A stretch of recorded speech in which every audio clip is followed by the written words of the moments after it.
Hello everybody, and welcome to the very first episode of The Old Nerd from the Garage. I am MJT, aka The Old Nerd. The channel will explore nerdiness from the perspective of a Gen Xer. I will attempt to do deep dives into things related to comic books, comic book movies, genre movies, and TV shows. But first, I'd like to give a shout out to a few of the YouTubers that inspired me to launch this channel. Eric Voss, Jessica Clemens, and MT of The New Rockstars, Wendy and Dustin, the movie couple, Andre of Black Nerd Comedy, Anna Isabel, Hector, Adam, and Augustine of Heroes Reforged, Greg and John, the Real Rejects, Ashley Ippolito of Your Internet Mom Ash, and finally, Lee Bouchard of Cinema Wins. I initially was going to go on a mini tirade about Coppola and Scorsese and their apparent disdain for comic book movies. However, the aforementioned Anna Isabel has an amazing and informative video essay on the very subject. I highly recommend it. So instead, I'm going to read my reply from her channel's comment section. Great video essay. My biggest issue, particularly with Scorsese and Coppola, is their criticism of the superhero genre in general, and the MCU specifically, as being the same. The problem with this is all films, regardless of whether they are action, dramas, comedies, etc., are the same within their framework.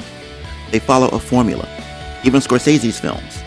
His formula usually consists of emotionally stunted, morally compromised individuals or group. Sure, they are brilliantly acted and oftentimes uniquely shot, but so are films in the superhero genre. Let's take the scene in Civil War, where there is a discussion on the ramifications of supporting or not supporting the Sokovian Accords, and what that means for how they operate as Avengers. Everyone has their point of view and motivation as to why they will or won't sign the Accords. Now, let's compare that to the scene in Goodfellas, before Joe Pesci kills that guy at the bar. The conversation isn't about anything beyond them and their selfish pursuits, which is fine, but let's not pretend that because what's happening on screen isn't surrounded by spectacle, that is elevated above the mundane. Don't get me wrong, I'm a fan of both Scorsese and Coppola. They have both made some of the most iconic films ever. But if their films aren't based on someone else's work, then they are exactly the same as the film they did before, and before that. Character studies of emotionally damaged, morally compromised people. Imagine asking those character studies to be different than what they are. Can anyone even say what that would look like? Objectively, the only real difference is in the milieu the characters find themselves in. Okay, rant's over. Time travel has been used as a literary trope and plot device spanning different genres and media. From the 19th century time slip stories of Washington Irving's 1819 Rip Van Winkle, to Charles Dickens's 1843 novel A Christmas Carol, and Mark Twain's 1889 A Connecticut Yankee in King Arthur's Court. But time travel through mechanical means was popularized by author and futurist H.G. Wells' seminal 1895 work, The Time Machine. In 1984, writer-director James Cameron's The Terminator was released.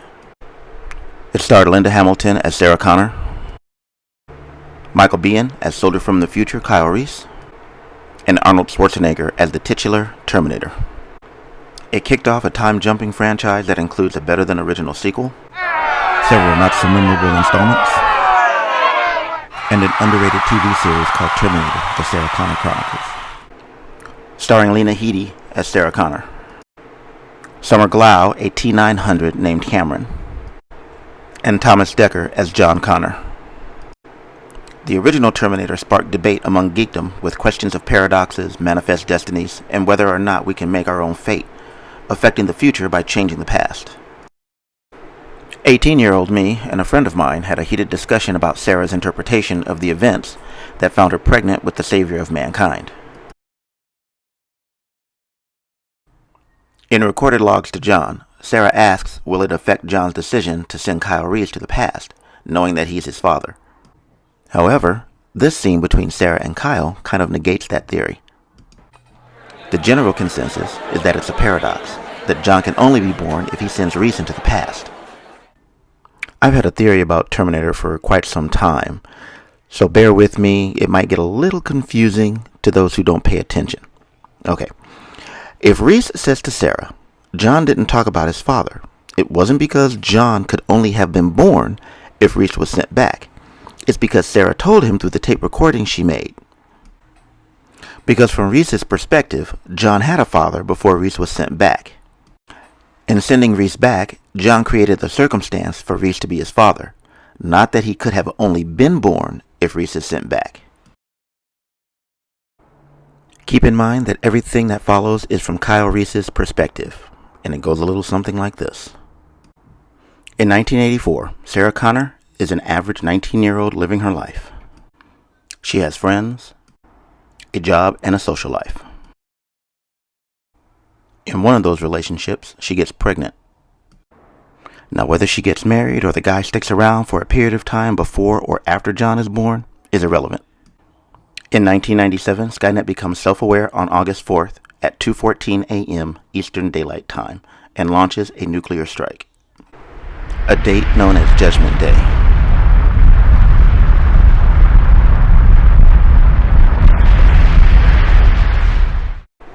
Now, assuming John was born 9 months after the events of the original movie, in Kyle Reese's timeline, John would have been around 13 years old in 1997. Up until this moment, Sarah and John live a pretty typical life. And the only thing we're given as to what happened to Sarah afterwards is through Kyle's dialogue that Sarah taught John to fight and survive, presumably spurred on by her encounter with Kyle and the first Terminator. But for now, we are still looking at events from Kyle Reese's perspective. So for the next 32 years, John is honed into a badass guerrilla warfare fighter and strategist. And through Reese, we find out Sarah died sometime before 2029 when the Resistance defeats Skynet. Okay, so now we get to the point where Skynet creates time displacement technology, and John and the Resistance discover Skynet's plan to send a Terminator back to 1984 to kill Sarah before John is born. Kyle Reese volunteers for the mission because he's in love with Sarah. You still with me? Let's keep in mind, everything is from Kyle Reese's perspective. Let's continue. At this point, John doesn't have an issue with sending Reese because Reese isn't his father. He probably isn't even aware how Kyle feels about his mother. He's just a loyal soldier. There is a line of dialogue from Reese when he tells Sarah that John gave him a picture of her once, and that he didn't know why. Those that are on the side of the paradox trope will suggest that John gave him the picture, since he had already sent Kyle back in time. Now, I will admit that if you take Kyle's dialogue at face value, and he didn't know why John sent him, then it's possible that what we are seeing are events that have happened before. My problem with this is that it ignores Kyle Reese's perspective and only recognizes the events from John's point of view. Because if Kyle, having gone, is the only catalyst for John's existence, remember, from Kyle's point of view, John already had a father. If we track the events from Kyle's point of view, then John giving him the photo isn't significant. Reese gives two explanations why he's there. The first is after he saves Sarah from the T-800 at the club. He tells her he was assigned to protect her. The second is after they escape the police station assault. He tells her he volunteered. It's unclear why the discrepancy, but if he was assigned to protect her, it's obvious John gave him the photo so Reese would know what she looks like. The dialogue that precedes this, when he says he doesn't know why John gave him the photo, suggests that John knew Kyle was his father and needed him to be the catalyst for his own existence, and telling Reese why he's sending him could jeopardize that. But I'm of the opinion that John knowing is solely based on the tape Sarah made for him, and not because the events already happened. Now imagine if they don't have their moment of passion. Kyle is killed while defeating the T-800, as the events play out in the movie. Armed with the knowledge that she is going to have a son and name him John, she now will seek out someone to fulfill that. So now we have another circumstance in which John is born that doesn't include the paradox of Kyle having to be his father. The only constant is John being born. There have been several approaches and interpretations of the time travel trope, and I recommend you check out almostanauthor.com for the variations of time travel. It's easy to digest and a pretty good read. I have my personal feelings about the subsequent Terminator sequels, but I think it would have been pretty cool if we had gotten a prequel film that starts in 1984 and follows Sarah up to and after the events of Judgment Day, before Skynet invents the time displacement technology. Though I think the public has largely soured on the franchise. And that's too bad. Let us know what you think in the comments below. Please like and subscribe, and I promise I will get better at this. Thanks for watching.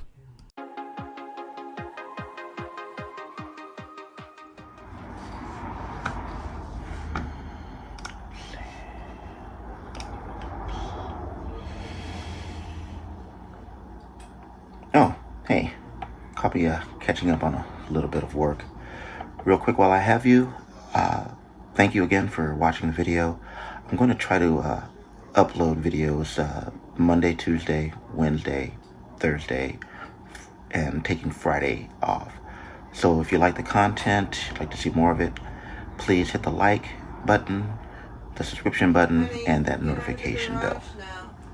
Oh, wife's calling. Gotta go.